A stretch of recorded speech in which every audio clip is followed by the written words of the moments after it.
Constituency ya Mukono South emu ku bitundu ebikola district ya Mukono.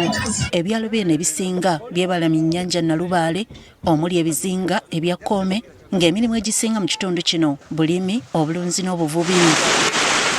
Abantu abawangaalirayo bakukkuluma nti tebalina kye baganyuddwa mu bantu be balonda newankubadde buli kalulu akabaawo babasindika mu bifo by'obukulembeze eby'enjawulo ekibaleese nga si bamativu n'okulonda okuzze kubaawo. Tuli bantu bavubi. Ennyanja bagiteekako abasirikale tetukyasobola kukola ki kuvuba. Batukuba emiggo obutimba be babuleeta mu maduuka ffe ne tubugula naye mu kubugula ate batutulugunya amaato bagaasa. Mutuyambeko wakiri envuba gye mutuvunaana era gye muvunaana abaana bayambiweeko batugulirewo kabanka nga batuwengayo looni tusobole okugula obutimba obuli mu mateeka. Bano obudde buno bakiikirwa mbaka Fred Kayondo munnakibiina ki Democratic Party nga mu lukiiko lw'eggwanga olukulu yajja Johnson Muyanja Ssennyonga. Omugga bane batuyamba sabali baterewo kweyadde bitaapu. Omugga mukyafu nnyo nnyo. Tetulaba nsonga lwaki twenyigira mu by'okulonda. Tulinga ensi bwe yalekawo.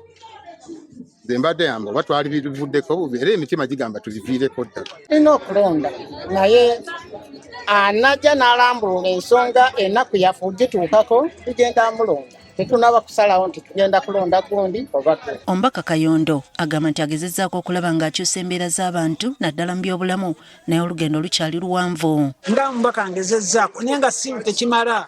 Tugezezzaako okulaba nga tulobinga amasomero okutuuka mu buli nkambi. Ogenda okulaba ng'abaana abasookerwako abato ab'omu nkambi tebalina bibiina ebyo bitandikirwako ate ng'essomero liri wala.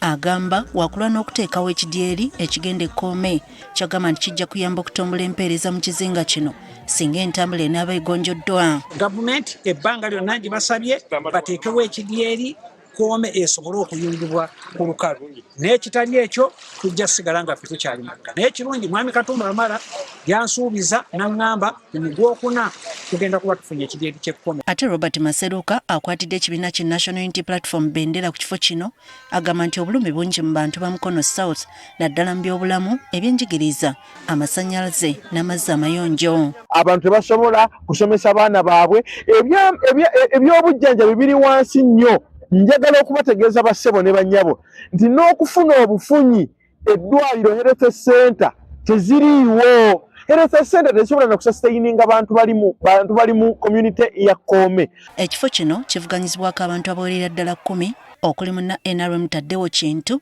nga naye akkiriza nti ddala ekitundu kino kibaddemu obunafu mu kutuusa obuweereza ku bantu. Okuviira ddala ku district balonda opposition paka wansi.